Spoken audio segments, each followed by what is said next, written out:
next, it's a UFC lightweight division bout.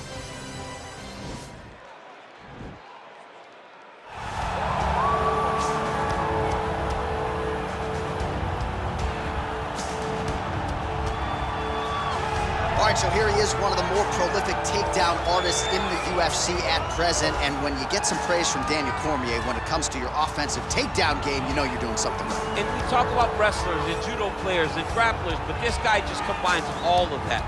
He is able to use foot sweeps from the grappling game.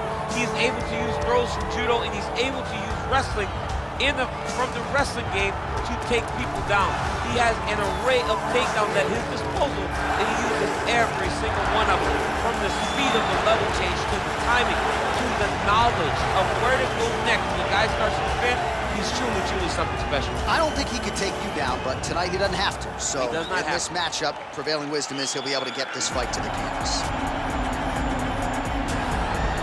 All right, so an interesting stylistic clash here. Prevailing wisdom is he's going to try to take his opponent down and get off some of that patented ground and pound. Yes, and once he's on top, he starts to just gain control first.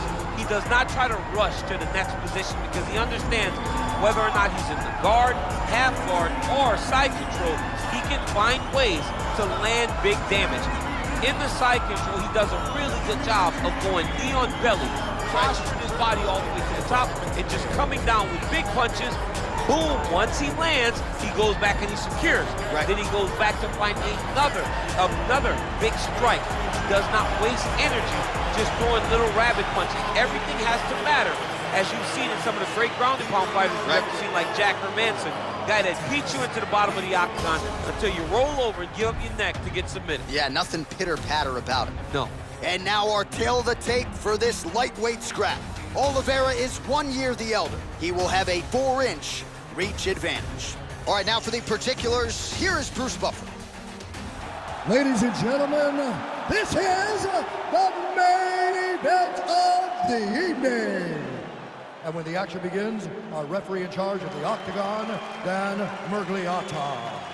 And now, this is the moment UFC fans around the world have been waiting for. Live from the MGM Grand Garden Arena in Las Vegas, it's time! 5 rounds in the UFC lightweight division. Introducing first, fighting out of the blue corner. This man is a jiu-jitsu fighter holding a professional record of 33 wins, 9 losses, and 1 no contest. He stands 5 feet 10 inches tall, weighing in at 155 pounds. Fighting out of Sao Paulo, Brazil, Charles "The Bronx" Oliveira!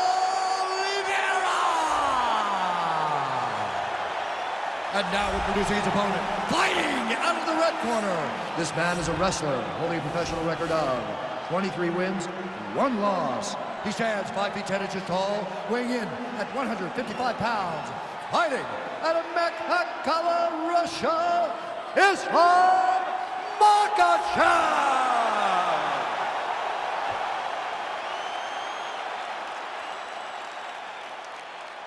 All right, commit to the rules in the locker room. I want you to obey my commands at all times, protect yourself at all times. I want a nice, clean, safe fight. Touch gloves, surround your corners, come out fighting.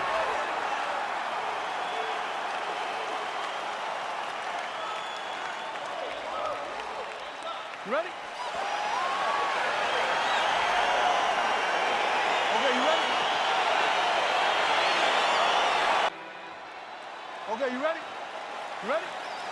Let's go. You see that a lot of times with wrestlers versus grapplers, right? The wrestler gets on top, he's got the strong base, and the grappler can't move him. He ends up stuck down there, wasting time. Let's start to advance position and get grounded. Working out of that southpaw. All right, so there's the early takedown. He told us on Thursday he didn't necessarily see a path to victory if he couldn't get takedowns. That is certainly a good sign. Right away, he got the takedown. I don't believe they could have imagined that it would work so well so early. Great job. Oh, nice job to reverse position on the ground. It was bad, but now it's not so bad. What a fantastic sweep. crazy accuracy and efficiency with these ground and pound strikes here, and if you're the opponent, you got to intelligently defend or the referee's going to stop the fight. You got to defend, but you can see him now starting to gain posture, and the intensity at which he's throwing these ground strikes is starting to improve. It's starting to elevate because he knows that he can get the finish.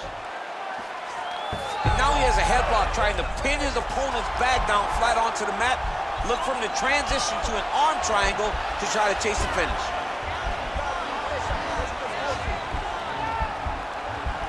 Needs to push the arm to the side, get his head against the mat. Now watch as he goes to the finish. Watch his chest go to the mat. He goes flat. And this might just be a matter of time.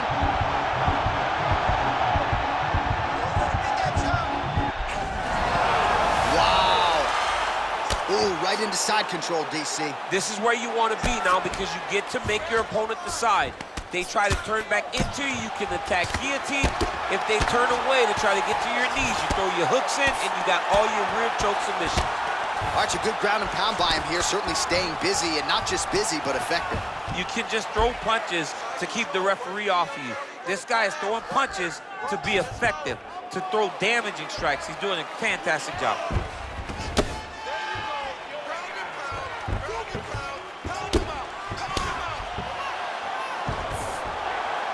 Oh, he's got the ground and pound going now. He's putting him in exactly the positions he needs to be in right now. He's able to relax here. And he understands, being a veteran of so many fights, that as long as he's on top, he's winning. He feels like he's winning here.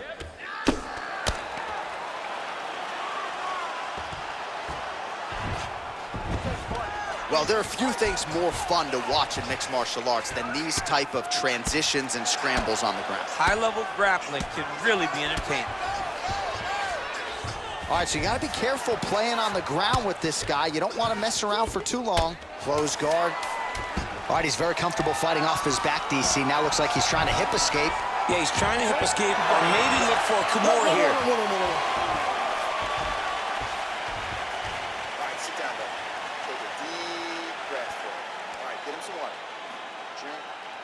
Slow that heart rate down. All right, here we go. All right, now we take a look back at some of the action in that previous round, DC. A lot to like on both sides, really. I mean, both were intent on going forward. And what happens when nobody wants to take a step back?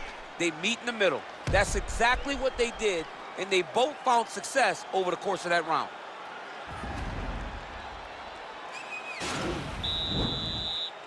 Okay, round two, you ready? You ready? Round two underway.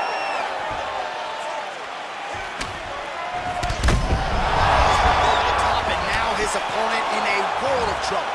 Beautiful level change. Make him think you're going low and then come right over the top with that beautiful overhand. Great punch. Well, we talked about his reach advantage off the top. Made good use of it there with that punch, DC. Oh, stuffs the takedown without issue. Oh. Both guys landing big shots. And a knee.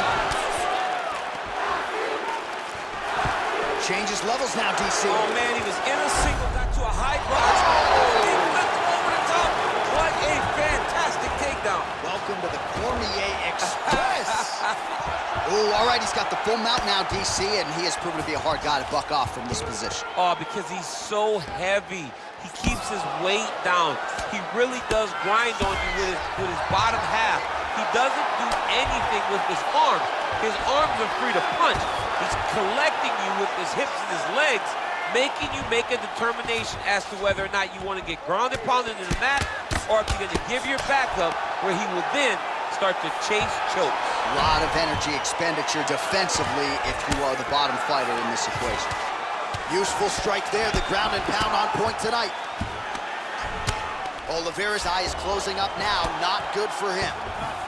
Well, you see all the grappling repetitions here, just beautiful movement, seamless transitions on the ground. Over and over, these guys are doing things that you see in every jiu-jitsu gym around the country.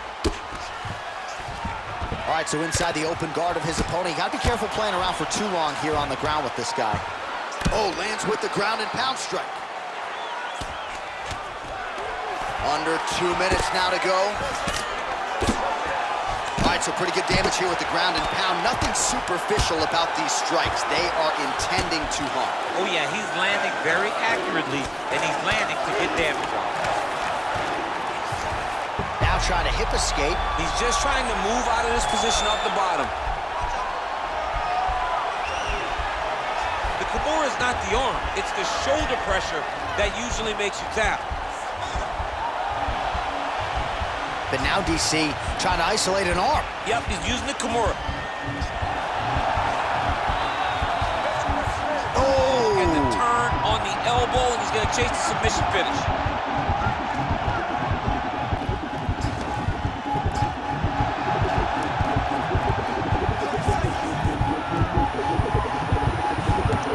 Oh, there's the tap.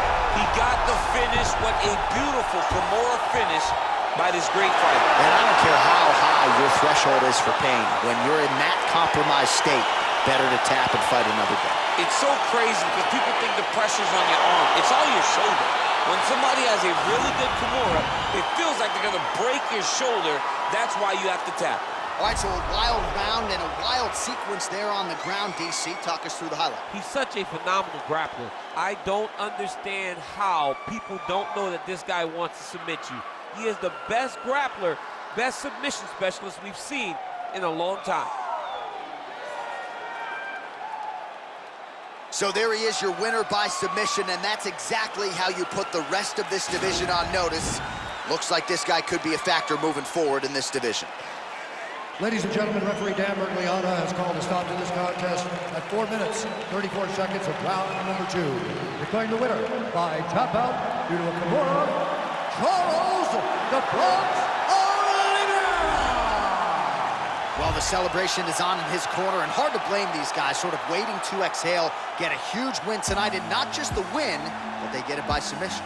They knew what they had in front of them. They knew how tough a competitor his opponent was, but they also knew that if they could get this fight to the ground, they could find a submission. They found a submission. He got his hand raised in the way that he loves the most.